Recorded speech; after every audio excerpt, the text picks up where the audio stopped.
welcome back to The Explainer. Okay, let's just dive straight into it. Today, we're unpacking a really fascinating technical walkthrough from MarkTech Post about building a production-grade AI agent. But not just any agent, we're talking about building one without the absolute chaos that usually comes with giving an AI way too much autonomy. If you've ever tried building an AI system and watched it just completely go off the rails, overthinking super simple tasks or worse, crashing your whole environment, well, this explainer is exactly what you need. So, here's the million-dollar question we're tackling. How do you actually give an AI access to tools without causing total chaos?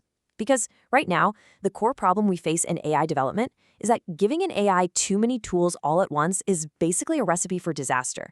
It inevitably leads to wild model hallucinations, some pretty severe security risks, and incredibly slow processing times. The model just ends up paralyzed or totally distracted by the sheer volume of options sitting in front of it. To fix this, we've got to demystify two key concepts: dynamic tool exposure and MCP, which stands for Model Context Protocol. Think about it like this.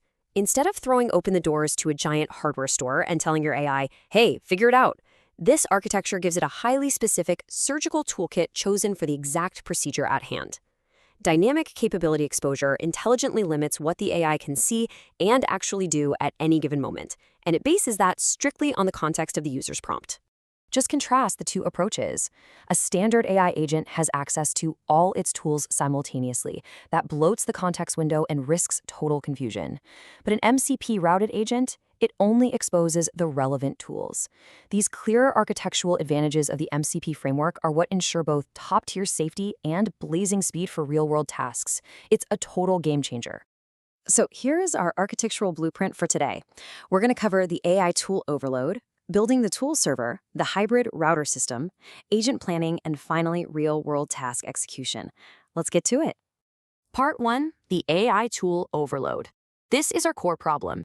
Handing models every single tool at once completely bloats the context window, and that massively increases the risk of unpredictable behavior. Let's anchor this back to the real world for a second.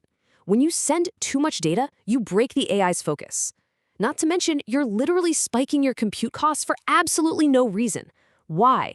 Because you're feeding the model thousands of tokens of tool descriptions that it doesn't even need for that specific user query. Moving on to part 2, building the tool server. This is our modular foundation. You've really got to notice how disciplined the setup is in this tutorial. We start with step 1, defining structured pydantic models. This is absolutely critical to keep your inputs clean. Step 2 is building a local knowledge base, just so the AI actually has some context to work with. And step 3 is registering tools with very specific rigid schemas. We are enforcing strict boundaries from the literal first line of code here. So what's actually sitting in our server? Well, we're registering web search, local TF-IDF vector retrieval, dataset loading, and Python execution. Basically, we're giving our AI a really diverse and capable skill set. But as you'll see in just a second, the whole shebang is going to be kept under very, very tight control. Now, the absolutely crucial point here is how we handle that Python execution. Notice that it is completely sandboxed. We severely limit the built-in functions, we capture the printed output and local variables, and we completely isolate any errors. We have to sandbox this execution so our AI doesn't, accidentally wipe out a production server while trying to do some simple math. We're ensuring safety by design. All right, part 3. The hybrid router system. This is the intelligent brain of the whole operation. The system builds a genuinely brilliant dispatcher using a 2-step routing process. Phase 1 relies on heuristics, so keyword-based shortlisting. It is incredibly fast and trims the fat immediately. Then, Phase 2 brings in LLM reasoning to make the final routing decision. By combining the raw, cheap speed of heuristics with the deep reasoning of an LLM, we get an incredibly efficient dispatcher. And the result?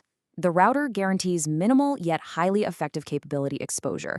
To reiterate why this matters so much, the router acts like a factory foreman. It evaluates the job that just came onto the floor, and instead of sending the entire factory workforce over to fix it, it sends only the exact specialized workers needed for that one specific task. Part 4. Agent planning and execution. Let's look at the actual workflow. Here is the highly methodical workflow our downstream agent follows. Step 1. Discover exposed tools. Crucially, it only sees what the router actually lets it see. Step 2. Plan the tool usage. Step 3. Execute those tools safely. And Step 4. Inject context and synthesize the answer. Notice how strictly it follows the safe, structured plan dictated by the router. There is absolutely no rogue decision-making happening here. Actually, let's pause on that critical last step for a second. Context injection. This is the process of inserting specific, structured tool outputs directly into the LLM's prompt before it generates a final answer. This is vital. It guarantees the LLM has exactly the data it needs, no more, no less. Right at the very second it formulates its final response to the user, it completely eliminates all the background noise. Finally, part 5, real-world task execution. Let's see how it handles complex queries. The tutorial successfully put this system through the ringer across several demo scenarios: complex retrieval, computation via Python, real-time web search, and JSON RPC-style interactions. And honestly, this brilliantly illustrates the sheer flexibility of the system. It seamlessly adapts to completely different problem types using the exact same unified framework. It mirrors exactly how true MCP clients interact with a tool server. To summarize the real value of what we've just unpacked, the original author over at MarTech Post, Sana Hassan, puts it perfectly. She says, dynamic capability exposure improves both efficiency and safety, providing a strong foundation for building production-grade AI assistants.